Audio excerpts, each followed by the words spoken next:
오늘 아침에는 마가복음 14장 41절 42절 말씀을 가지고 함께 은혜를 나눌 때에 고난의 때에는 일어나 주님과 함께 가야 합니다 라는 제목으로 은혜를 나누도록 하겠습니다. 마가복음 14장 41절 42절 말씀은 세 번째 오사 그들에게 이르시되 이제는 자고 쉬라 그만 되었다 때가 왔도다 보라 인자가 죄인의 손에 팔리느니라 일어나라 함께 가자 보라 나를 파는 자가 가까이 왔느니라 이런 말씀입니다. 사랑하는 여러분, 우리의 인생의 길에는 믿음으로 산다 하지만 어떤 때는 정말 힘들어서 아무 생각도 하기 싫은 때가 있지 않습니까? 차라리 모든 것을 다 포기하고 싶은 그런 때도 있는 것입니다. 몸도 마음도 지쳐서 그냥 아무 생각 없이 푹 쉬고 싶은 그런 때도 있는 것입니다. 오늘 본문에 나오는 제자들의 모습이 바로 그랬던 것 같아요. 겟세마네 동산에서 예수님은 가장 힘든 시간을 보내고 계셨지요. 예수님은 이제 곧 군병들에게 잡히시게 될 것이고 이제 곧 십자가에 달리시게 될 것입니다. 예수님이 인간으로 이 땅에 오셔서 사역을 하셨던 동안에 가장 힘든 시간이 곧 다가오는 것입니다. 아무리 예수님이 하나님이시지만 인간의 몸을 입으셨기에 그 일은 너무나 큰 고난임에는 틀림이 없는 것입니다. 그런데 인간적으로 더 힘든 것이 또 하나 있었다면 그것은 바로 예수님과 그동안 3년 동안 공생애를 함께 했던 제자들의 모습 때문이었을 것입니다. 이런 때는 제자들은 예수님 곁에서 예수님을 보호해 드린다거나 또 위로하거나 격려할 수 있어야 했을 것입니다. 최소한 인간적으로는 당연히 그래야 마땅한 것 아닐까요? 그러나 제자들은 그 시간 잠들어 있었습니다. 그런데 예수님은 세 번째로 졸고 있는 제자들에게 오셔서 이렇게 말씀을 하셔요. 이제는 자고 쉬라. 예수님이 제자들을 대하시는 태도가 변한 것입니까? 조금 전까지는 깨어 기도하라 라고 하셨고 한시도 너희가 깨어 있을 수 없느냐라고 하셨는데 이제는 자고 쉬라 라고 말씀을 하시는 것입니다. 예수님이 너무나 제자들에게 실망을 하셨기 때문일까요? 예수님이 이제는 제자들이 아무리 말해도 듣지 않으니까 그냥 다 포기해 버리신 것일까요? 그러나 그렇지 않습니다. 왜냐하면 42절에 보면 예수님은 그 제자들에게 이렇게 말씀하시잖아요. 이제 일어나 나와 함께 가자 이렇게 말씀하셨기 때문이에요. 여기서 우리는 예수님의 마음을 읽을 수가 있는 것입니다. 예수님은 제자들이 얼마나 지쳐 있는지를 알고 계셨어요. 예수님은 인간의 연약함을 이해하시는 주님이시다라는 것이죠. 사랑하는 여러분, 사람은 누구나 다 연약합니다. 아무리 믿음이 있다 해도 인간이기에 연약한 존재일 수밖에 없어요. 마음은 원이로 돼 육신이 약한 것이 인간 아니겠습니까? 예수님은 그 연약함을 이해하시는 주님이신 것이죠. 우리도 마찬가지입니다. 상황이 좋을 때는 믿음도 좋아 보이지만 상황이 나빠지면 피하고 싶을 때가 있는 것입니다. 믿음이 좋은 사람도 고난을 만나면 잠시라도 현실에서 도망치고 싶은 때가 있는 것이에요. 제자들은 지금까지 예수님을 열심으로 믿음으로 따랐지만 그들이 기대했던 것과는 전혀 다른 방향으로 가시는 그 주님을 바라보면서 얼마나 지쳤겠습니까? 몸도 마음도 육신도 그 상황을 제자들은 피하고 싶었을 것입니다. 그 마음을 주님은 알고 계셨습니다.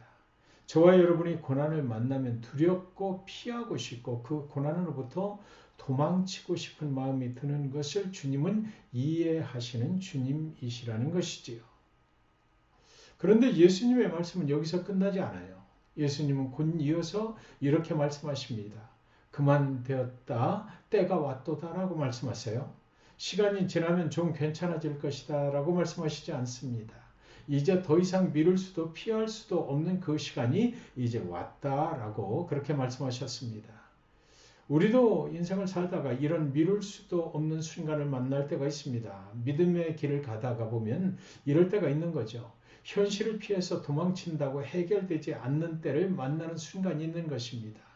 문제를 더 이상 외면할 수 없는 때가 있는 것이에요. 이런 때는 그럼 어떻게 해야 하나요?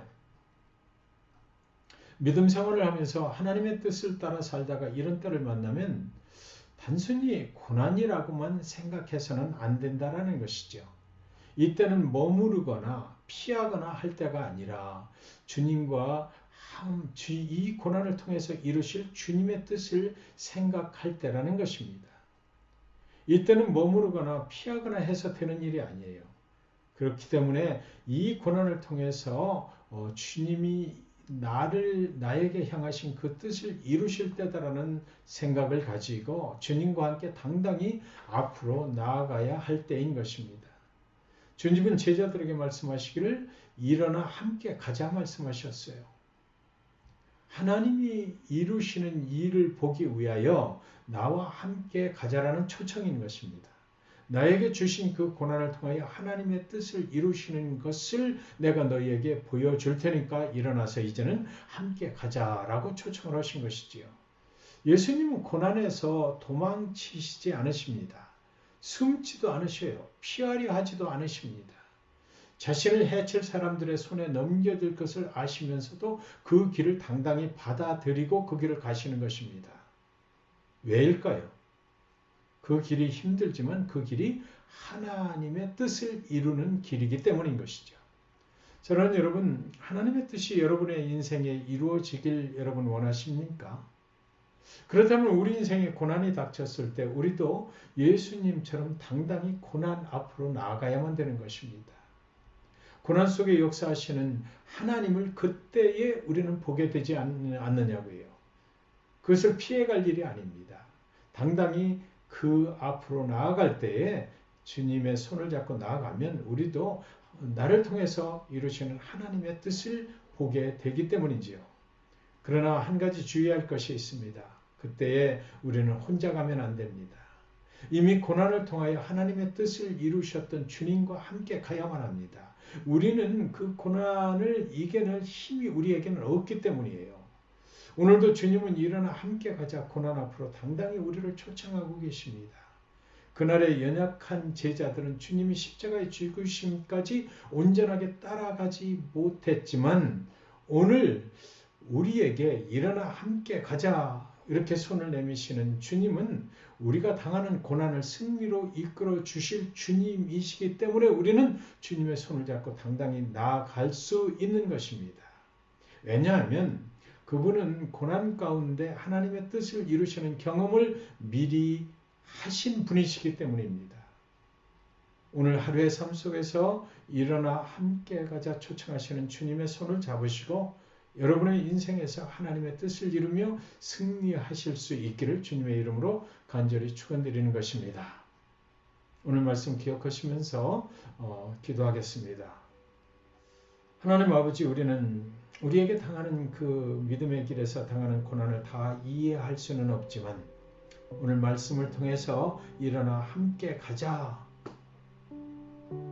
나는 이미 그 고난을 통해서 이루실 하나님의 뜻을 알고 있기 때문이다라고 말씀하시는 주님의 초청에 응합니다.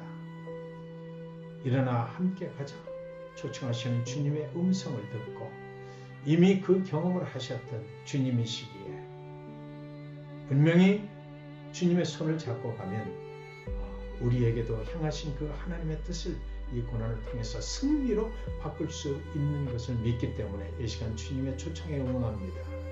오늘 하루를 살아가면서 힘들고 어려운 일을 만날 때 이 말씀을 기억하게 하셔서 이 고난을 피해가는 것이 아니라 힘들고 어려움을 피해가는 것이 아니라 당당히 주님의 손을 잡고 나가서 나를 향하신 주님의 뜻을 이루는 복된 삶 살게 하여 주시옵소서. 예수님의 이름으로 간절히 기도하옵나이다. 아멘.